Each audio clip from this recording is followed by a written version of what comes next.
বাংলাদেশ ব্যাংকে এতদিন রাজনীতিকরণ হয়েছে। পরবর্তী নির্বাচিত সরকারকে এই বিষয়ে সতর্ক থাকার পরামর্শ দিয়েছেন Bangladesh bank governor doctor Ahsan H Mansur. তিনি বলেন, অর্থনীতির স্বার্থে নিয়ন্ত্রক এই সংস্থার স্বায়ত্তশাসন জরুরি। আরও জানান, ডলার সংকট কেটে গেছে, বাড়ছে ঋণপত্র, রোজায় পণ্য আমদানিতেও সমস্যা নেই। ব্যবসায়ীরা বলেন, গ্যাস বিদ্যুৎ সংকট, ব্যাংক ঋণের সুদহার ও রাজস্ব খাতের অরাজকতা এখনও ব্যবসার অন্তরায়।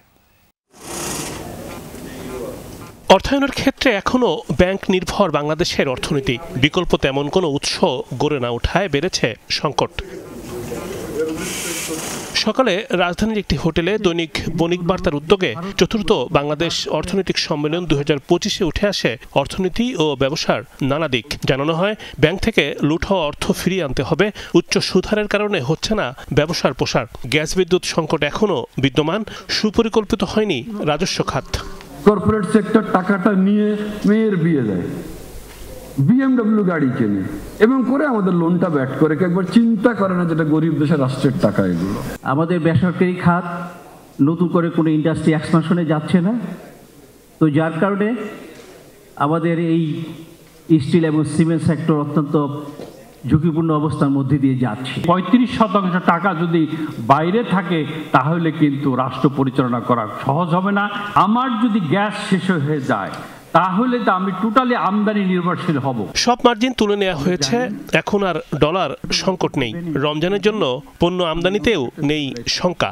গভর্নর জানান, খেলাপি ঋণ এখন মোট ঋণের 35%, তবে ধীরে ধীরে তা কমে আসবে। আমরা যত ইচ্ছা আমদানি করতে পারবো। যদি কেউ বলেন যে আমদানি করতে পারছেন না, সেটা আপনার সমস্যা, আমাদের কোনো সমস্যা নেই। ব্যাংকিং খাতে ডলারের কোনো অভাব নেই, যে কোনো পরিমাণ ডলার আপনারা কিনতে পারবেন। এই বছরের রমজানে আমি এখনই বলতে পারি, আমরা কোনো ধরনের শঙ্কা দেখছি না। 9টি ব্যাংক বহির্ভূত আর্থিক খাত অবসায়নের কথাও জানান গভর্নর। বলেন, বাংলাদেশ ব্যাংকে এতদিন রাজনীতিকরণ হয়েছে, তা কাম্য ছিল না। আমাদের ব্যাংকিং খাতের যে অবস্থা, সেটার মূলে কিন্তু আমাদের বাংলাদেশ ব্যাংকের রাজনীতিকরণের একটা বড় ভূমিকা এবং নির্দেশিত হয়ে অনেক কিছুই করা হয়েছে, যেগুলো আগামীতেও হতে পারে।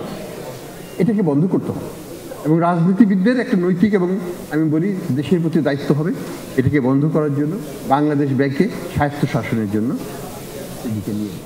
মূল্যস্ফীতি নিয়ন্ত্রণে নীতি সুদহার বাড়িয়েছে বাংলাদেশ ব্যাংক, তবে নিয়ন্ত্রণের বাইরে থাকার অন্যতম কারণ চালের মূল্য বৃদ্ধি। আমার যেটা এখন 8, সেটা কিন্তু 7 বা 7-এর নিচেও নামতে পারে, নামে নাই, কারণ আমাদের চালের দাম অনেক মূল্য। রিমন রহমান, যমুনা নিউজ, ঢাকা। মা, পিম্পল 5 দিনেই চলে যাবে। যাবে না মা, যাবে। নিমের 5 অংশের পাওয়ারে 5 দিনেই দূর হবে পিম্পল। হিমালয়া পিউরিফাইং নিম ফেস ওয়াশ।